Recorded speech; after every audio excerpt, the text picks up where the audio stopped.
Мамлекеттик жетекчилердин бардыгы өзүнөн өзүнө мамлекеттик жетекчи боло бербейт. Сиздер бар, бийлик бар. Карапайым эл бар, жерибиз бар, мамлекетибиз бар, анан бийлик бар. Эгер сиздер жок болсоңуздар, эл жок болсо, жер жок болсо, анда бийликти кимге кылабыз? Андай бийликтин кимге кереги бар? Мына сиздер бар. Сиздерден төлөнүп аткан салыктардын эсебинен айлык алабыз. Мына бардыгыбыз, мына мамлекеттик жетекчилер, мына райондук жетекчилер отурат. Айыл өкмөт, айыл башчы, айыл өкмөттүн ар бир кызматкеринен баштап бүт бардыгы карапайым элдин мына сиздердин таманакы маңдай терден түшкөн салыктын эсебинен айлык алабыз.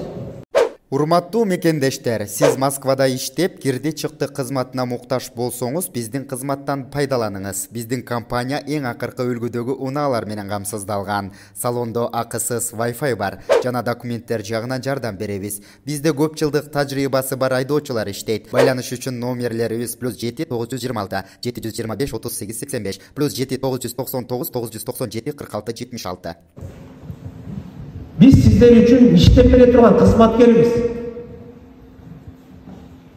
Biz çoğumuzda bir жылуу kabinette жылуу креслоға отырып алып, курсагыбыз ток болсо болду, менин курсагым ток, менин үй бүлөмдүн курсагы ток, кийими бүтүн болсо калган карапайым элдин топон суу каптап кетсин деген түшүнүктөн кетишибиз керек.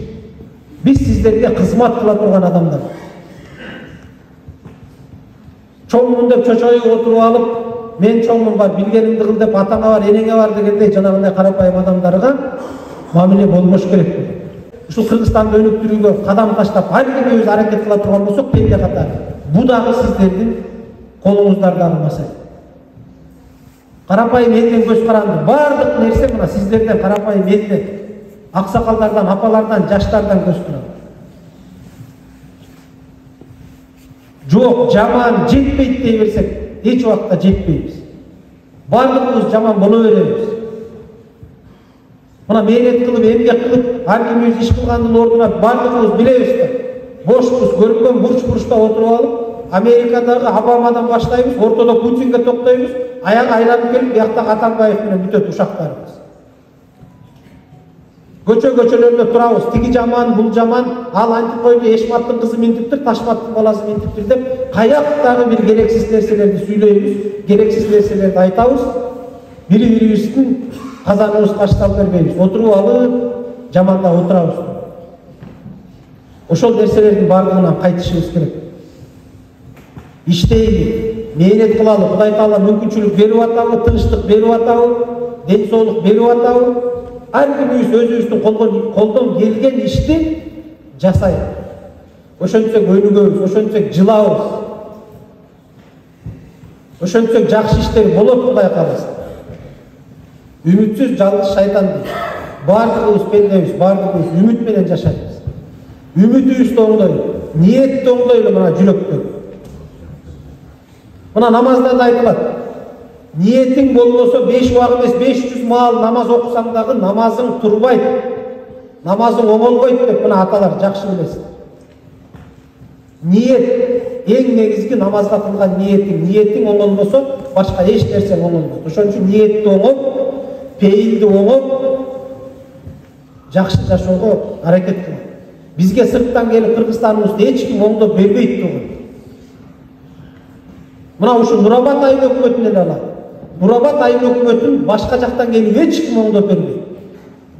Нурабад айыл өкмөтүн оңдой турган, көтөрө турган, өстүрө турган, ошону алдыга жылдыра турган, өнүктүрө турган мына сиздерсиздер. Ушу Нурабад айыл өкмөтүнүн тургундары, жашоочулар.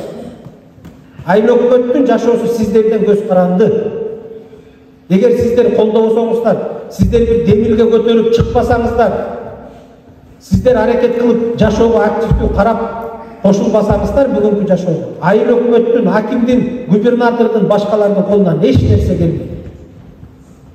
Биз сиздерге түздөн түз көз карандыбыз. Биз сиздердин колдооңуздарга, биз сиздердин ишенимиңиздерге, биз сиздердин таyoğуңуздарга муктажбыз. Ошон үчүн жүрөбүз.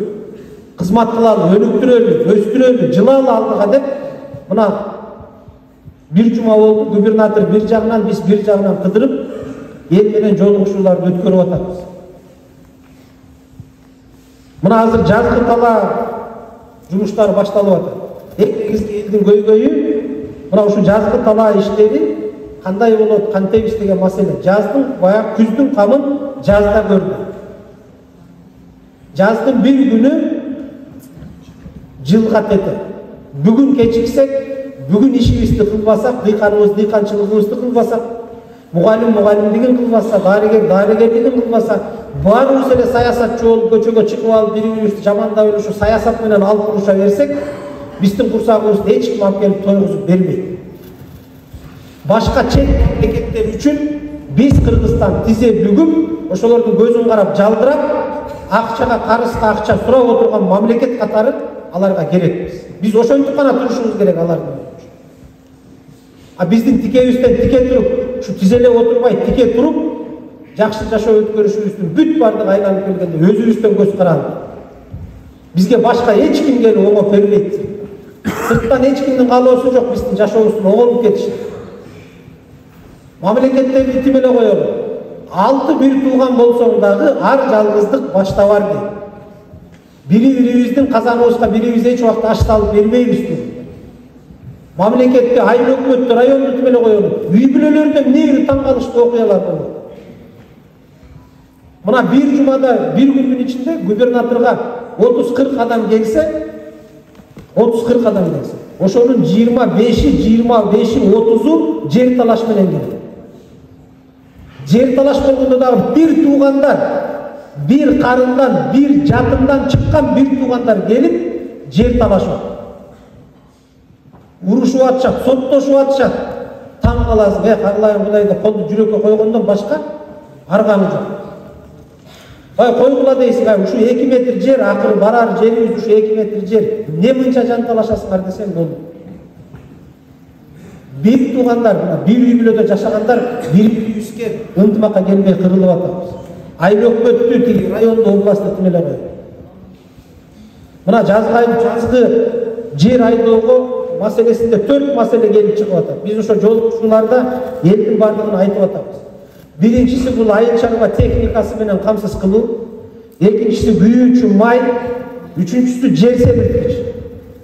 Анан төртүнчүсү кандай багытта иштесек дыйкандарыбыздын мээнети акталат. Эмнелерди эгишибиз керек, эмнелерди өстүрүшүбүз керек. Мына ушул багытта элдик жолугушууларда маселе көтөрүп атабыз. Себеби мына бүгүн жаз келди Кудай. Мына кыштан чыктык. Өлмөгөн кулга жаз келет дейт. Элибизде жакшы сөз бар. Жазга жеткен кул кышка жетет. Мына Кудай буйруса, Кудайдын тынччылыгы менен жазга жетти. Эми иш башталат.